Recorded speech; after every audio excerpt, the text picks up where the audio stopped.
Those lead gen boys and girls, they're trying to sell you a corporate mistake. That is not sales for nice people. A couple of years ago, a client calls me, sales director, co-owner of his company, and he goes, Martin, do you know what my sales guys are doing? They're having beers with their high school buddies who happen to work at our client's company, and then they mark it in the CRM as a meeting. What the hell, Martin? What is wrong with those people?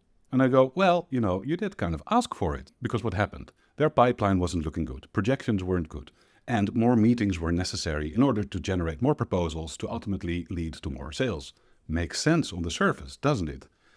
Yes, except if you ask people to do more dumb things faster, if you ask people to simply mechanically produce more top-line movement and volume, what you're going to get is people obediently doing exactly the thing that you're asking them to. And if the all-hands meeting with the team says, we need to produce more meetings, what are your salespeople going to do?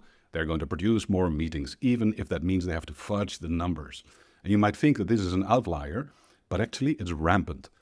The bigger the company gets, the larger the sales team, the more often you will see sales managers and sales directors say, we need to produce more volume at the top of the funnel because then we get more leads into the pipeline and then we get more proposals and more sales.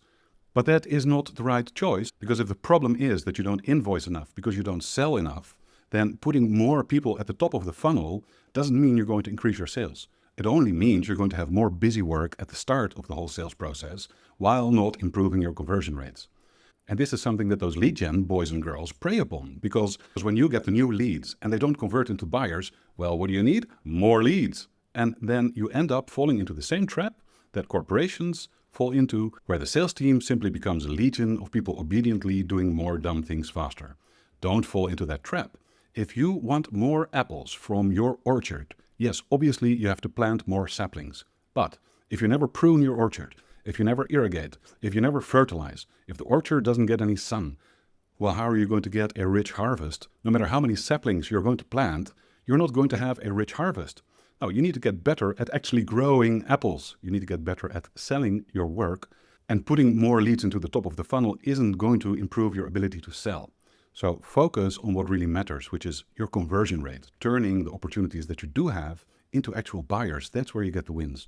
That is Sales for Nice People. Go to salesfornicepeople.com/sign up for a short daily article, and I will see you again tomorrow.